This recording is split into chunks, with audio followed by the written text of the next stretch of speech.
ನಮಸ್ತೆ. ನಮಗೆ ಪ್ರತಿದಿನ ನಮ್ಮ ಬರುವ ಹೆಚ್ಚಿನ ಕಸ್ಟಮರ್ಸಲ್ಲಿ ಯುವಕರಾಗಲಿ ಪ್ರಾಯದವರಾಗಲಿ ಎಲ್ಲರೂ ಹೇಳೋದು ಹೊಟ್ಟೆ ಸರಿಯಿಲ್ಲ, ಮೋಷನೇ ಹೋಗಲಿಲ್ಲ, ಬೆನ್ನು ನೋವು, ಹೊಟ್ಟೆ ನೋವು, ಶುಗರ್ ಏರ್ತಾ ಉಂಟು, ಮನಸ್ಸೇ ಸರಿಯಿಲ್ಲ, ನಿದ್ದೆ ಬರ್ತಾ ಇಲ್ಲ, ಇಂಥದೇ ಕಂಪ್ಲೇಂಟ್. ನಂತರ ಡಿಟೇಲಾಗಿ ಕೇಳಿದಾಗ ನಮಗೆ ಮೋಷನ್ ಸರಿ ಹೋಗ್ತಾ ಇಲ್ಲ, ಇದರಿಂದಾಗಿಯೇ ಈ ಸಮಸ್ಯೆ ಆಗ್ತಾ ಉಂಟಂತ ಹೇಳ್ತಾರೆ. ಈ ಸಮಸ್ಯೆ ಈಗ ಈ ನೂತನ ಜೀವನ ಶೈಲಿಯಿಂದಾಗಿ ಯುವಕರಿಂದ ಮಕ್ಕಳಿಗೆ ಪ್ರಾಯದವರಿಗೆ ಎಲ್ರಿಗೂ ಇದೇ ಸಮಸ್ಯೆ. ಇದನ್ನು ಪರಿಹಾರ ಮಾಡಲಿಕ್ಕೆ ಪಾರಂಪರಿಕವಾಗಿ ನಮ್ಮಲ್ಲಿ ಇಸುಬ್ಗೋಲ್ ಎನ್ನುವ ಈ ಒಂದು ಔಷಧ ಇದೆ. ಇದಕ್ಕೆ ಸೀಲಿಯಂ ಹಸ್ಕ್ ಅಂತೇಳಿ ಹೇಳ್ತಾರೆ. ಇದು ಪಾರಂಪರಿಕವಾಗಿ ಮೊದಲಿಂದ ತೆಗೊಳ್ತಾರೆ. ಇದೊಂದು ಆಯುರ್ವೇದಿಕ್ ಮೆಡಿಸಿನ್ ಅಂತ ಹೇಳ್ಬೋದು, ಉತ್ಪನ್ನ.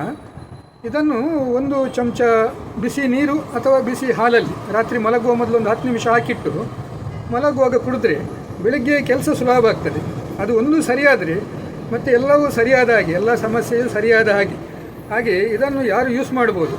ಸ್ವಲ್ಪ ನೀರು ಜಾಸ್ತಿ ಕುಡಿಬೇಕು, ಮತ್ತು ಬೇರೆ ಏನು ಅಡ್ಡ ಪರಿಣಾಮ ಇಲ್ಲ, ಏನೂ ಇಲ್ಲ. ಇಸಬ್ಗೋಲ್ ಅಂತ ಹೇಳಿದರೆ ಎಲ್ಲ ಮೆಡಿಕಲ್ ಶಾಪ್ನಲ್ಲಿ ಸಿಗ್ತದೆ. ಇದೊಂದು ಒಳ್ಳೆಯ ಪಾರಂಪರಿಕ ಔಷಧ. ಇದು ಬೇಕಾದರೆ ನಮ್ಮಲ್ಲಿ ಉಂಟು. ನಾನು ಪ್ರಭಾಕರ್, ಪಾಂಚಜನ್ಯ ಆಯುರ್ವೇದ ಮೆಡಿಕಲ್ ಕಟ್ಪಾಡಿ. ಇದನ್ನು ನಿಮ್ಮ ಮನೆಯಲ್ಲಿ ಇಟ್ಕೊಂಡು ಆಯುರ್ವೇದವನ್ನು ಪ್ರೋತ್ಸಾಹಿಸಿ. ಭಾರತ ಮಾತೆಗೆ ಜಯವಾಗಲಿ. ಒಂದೇ ಮಾತರಂ.